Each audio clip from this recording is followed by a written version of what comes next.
नहीं नहीं, व्यर्थ तो वैसे भी नहीं किया। देखो आपने तकलीफ सही है ना, वो भी एक जन्म सार्थक हो गया। जो भी पेन आपने टॉर्चर सहा है, इन्होंने पैसों की वजह से, आपने शरीर के वजह से, किसी ने अपने और कोई प्रॉब्लम बच्चों की वजह से, जो भी आपने तकलीफ सही है, मतलब आप ऑलरेडी स्पिरिचुअल हो और आपका जन्म सार्थक हो गया है। क्योंकि ये गलत अनुभव तो लिया आपने, दर्द वाला अनुभव तो लिया, दुख वाला अनुभव तो लिया। मतलब बच्चा सिर्फ स्कूल नहीं जाएगा और एग्जाम नहीं जाएगा ऐसा थोड़ी होता है, परीक्षा देगा कि नहीं बच्चा। तो हम भी तकलीफ सहने के लिए आए हैं और इस कलयुग में ये सारे डार्क लेसन सीखने के लिए हम आए हैं। तो ऐसा मत सोचो कि नहीं सब अच्छा ही होगा, सब अच्छा ही होगा। कुछ अच्छा नहीं भी होगा तो भी क्या फर्क पड़ता है। हम अच्छा तो रह सकते कि नहीं, भले अच्छा ना हो। बड़े बड़े संतों को भी देखा, ऐसे ऐसे गांठें गांठी थी इनके गले में और तो भी वो अच्छे अच्छे बातें कर रहे हैं। मतलब वो समझ गए गांठ भी अपनी जगह है और मैं भी अपनी जगह हूँ। एग्जैक्टली, सिंपल है कि नहीं। ऐसा कोई सोच क्यों रहे हो कि नेगेटिव निकल जाए पॉजिटिव आ जाए। नेगेटिव को ही पॉजिटिव मानो। मुझे पिछले मेरे एक बहुत बड़े एक विद्वान पर्सन है और उस विद्वान पर्सन को मैंने कांटेक्ट किया। मैंने कहा कि कुछ चीज़ें ठीक नहीं चल रही है मेरे साथ। तो वो बंदे बोले कि वो एक्चुअली स्पिरिट से बात करते हैं वो बंदे, और वो ऑटो राइटिंग करते हैं करके। तो वो इंसान को मैंने बोला कि भाई मेरी ऑटो राइटिंग करके देख, और ये 2-3 लोग हैं जिनके बारे में तुम मुझे बताओ क्या है करके। उसने ऑटो राइटिंग करके मुझे बताई कि अरे ये तो बहुत जन्म से तुम्हारे पीछे पड़े हैं, तुम्हारे ऊपर ब्लैक मैजिक कर रहे हैं, तुम्हें परेशान कर रहे हैं। तो वो मैंने उनको पूछा तो क्या करना चाहिए, तो उन्होंने बोला सॉल्यूशन नहीं है मेरे पास, सीधा मुझे बता दिया। तो मैंने कहा ठीक है चलो। अब मैंने मेडिटेशन में पूछा, मैं चैनलाइजिंग करके मैंने हायर मास्टर को पूछा कि जो लोग मुझे परेशान कर रहे, जो लोग मेरे पे ब्लैक मैजिक कर रहे, मैं क्या करूं। तो मुझे बहुत सिंपल आंसर आया, वो तुम्हारे पीछे एक नेगेटिव एनर्जी छोड़ रहे हैं, तुम उसको पॉजिटिव समझ लो, तुम्हारा कल्याण हो जाएगा। मैंने उसी एनर्जी को ना बहुत पॉजिटिव समझ लिया और जैसे मैंने सोचा मुझे उज्जैन महाकाल जाने का मौका मिला और उसके बाद ये पॉडकास्ट आया। मतलब सामने वाले ने तो जो मेरी बजानी थी बजा दी। Is it right? मैंने उसी चीज़ को बहुत पॉजिटिवली ले लिया, तो मेरा तो काम बन गया कि नहीं। तो जो भी आपके वीकनेसेस है, जो आपके नेगेटिव एनर्जीज है, उसी को स्ट्रेंथ समझ के आप उसके ऊपर काम करो। जो भी लोग आपके साथ अनकंफर्टेबल है ना, उनको दोस्त समझो, उनको गुरु समझो कि इनके वजह से तो आप यहाँ पे हो, जो आपको तकलीफ दे रहे तभी तो आप यहाँ पे हो। इज इट राइट और रॉन्ग? तो उनको नेगेटिव क्यों सोचना है ना, तो पूरी जिंदगी आपको फाइट करनी पड़ेगी। फिर तो पांडव कौरव की फाइट जैसे खत्म नहीं हुई ना, वैसे आपकी खत्म नहीं होगी करके। Is it right? लेकिन अगर आप उसको दोस्त मित्र मान लोगे तो कोई क्यों आपका दुश्मन बचा ही कहाँ पे। वो आप पे एफर्ट्स डाल रहा है, वो आप पे एनर्जी डाल रहा है, उतनी एनर्जी वो खुद पे डाले तो कहाँ पहुंच जाए। क्यों नहीं होगी। इस दुनिया में हर चीज ठीक होने के लिए आई है। शिवा कोई भी चीज को शून्य करके ही भेजेंगे, कोई भी नकारात्मक चीज को नकारात्मक रख के नहीं छोड़ते। Is it right? तो आपको सिर्फ पुरुषार्थ करना पड़ेगा, सीखना पड़ेगा, समझना पड़ेगा और संकल्प करना पड़ेगा कि जब तक ये चीज ठीक नहीं होगी ना, तब तक हम इस पथ पे रहेंगे, स्पिरिचुअल पथ पे रहेंगे, तब तक हम पीछे नहीं हटने वाले। नहीं, हमारी जो कॉन्शियसनेस है ना, हमारी जो चेतना है ना, वो मैंने जैसे शुरू में बताया ना, इनको अलग अलग टाइम पे ना अलग अलग कनेक्शन चाहती है करके।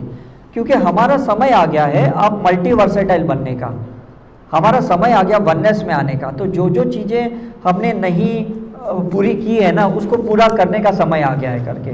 तो शायद गणेश जी की भक्ति अधूरी की तो वो आ गए, राधा कृष्ण की अगर भक्ति अधूरी की तो वो अभी हमारी कॉन्शियसनेस में आ गए करके। तो इसमें बुरी बात नहीं है। जो चीज़ें हमने जहाँ इनकम्प्लीट रखी है वो कंप्लीट कौन करेगा, है ना। किसी ने अपनी हेल्थ को इनकम्प्लीट रखा है तो हेल्थ हम ही गेन करेंगे। Is it right? तो ये चीज़ें हैं कि हमें ही अपना गुरु बनना है, हमें ही अपना मास्टर बनना है, हमें ही अपने हायर सेल्फ को एक्टिवेट करना है, हमें अपने साथ ज़्यादा रहना है। बिकॉज पूरा हमारा लेखा जोखा जो भी हमारी कुंडली है, जो भी सोल की जर्नी है, वो हमारे साथ ही तो जुड़ी हुई है। दूसरों के साथ तो ठीक है, टेम्पररी आपका एक कैरेक्टर, एक क्या कहते हैं, एक पात्र जुड़ा हुआ है करके। Is it right? लेकिन खुद के साथ ही तो पूरा आपका जर्नी चल रहा है कि नहीं। तो मैंने भी जितनी अपनी 153 पास्ट लाइफ देखी है, भले लोगों के साथ देखी है, लेकिन ट्रैवल तो मैंने खुद ही किया है ना। मेरी सोल नहीं, आत्मा नहीं तो ट्रैवल किया है कि नहीं। तो प्लीज़ स्पिरिचुअल प्रैक्टिस के साथ वो आत्मा के साथ जुड़ जाइए, बाकी कुछ मत कीजिए करके, है ना।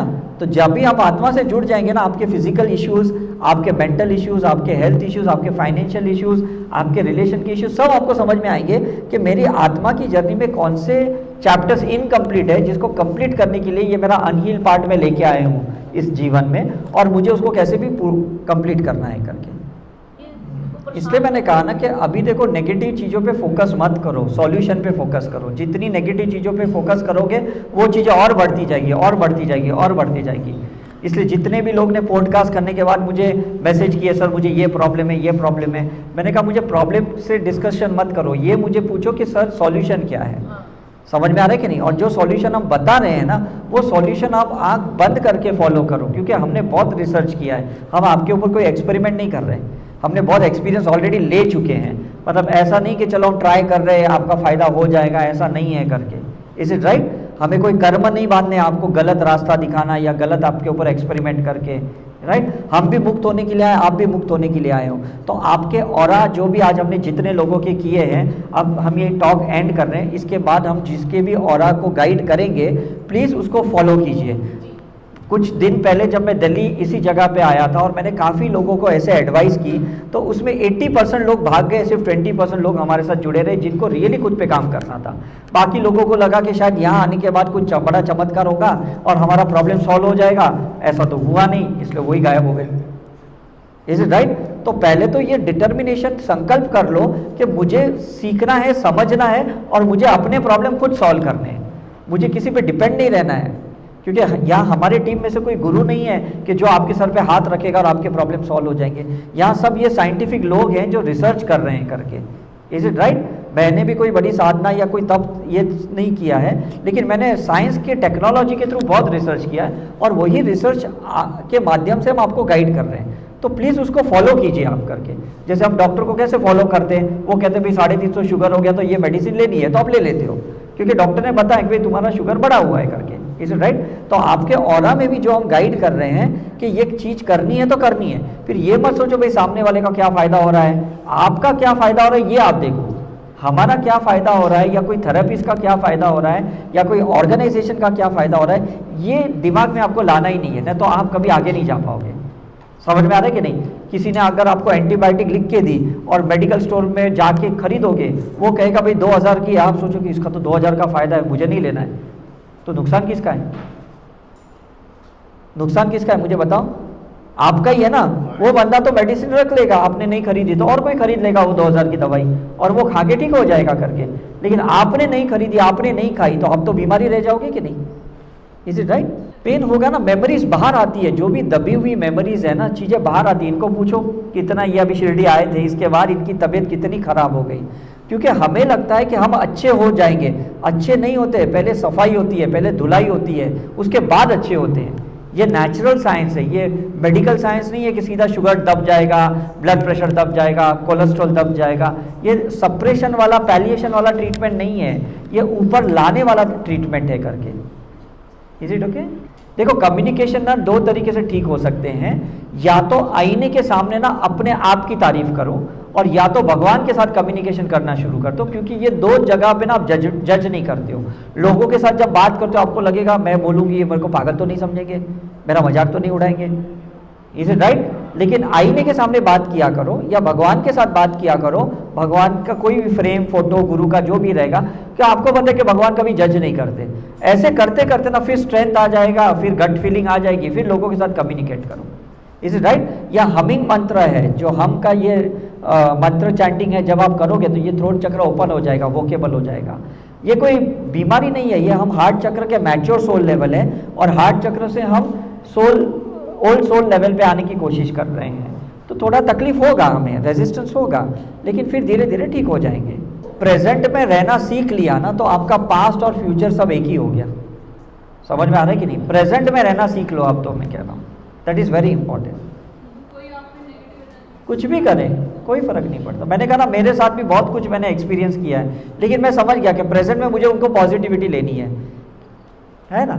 मतलब मैं सोचूंगा वो नेगेटिव है, मुझे उनसे युद्ध करना है, मैं भी उनके लिए ये करूँगा वो करूँगा, तो मैं भी अपनी एनर्जी वेस्ट करूँगा, टाइम वेस्ट करूँगा। मतलब क्या है? हाँ, नहीं जानने की ज़रूरत क्या है, बिकॉज हमें कर्म क्लियर करना है, दैट इज़ वेरी इंपॉर्टेंट। कोई बिल्कुल बिल्कुल ज़रूर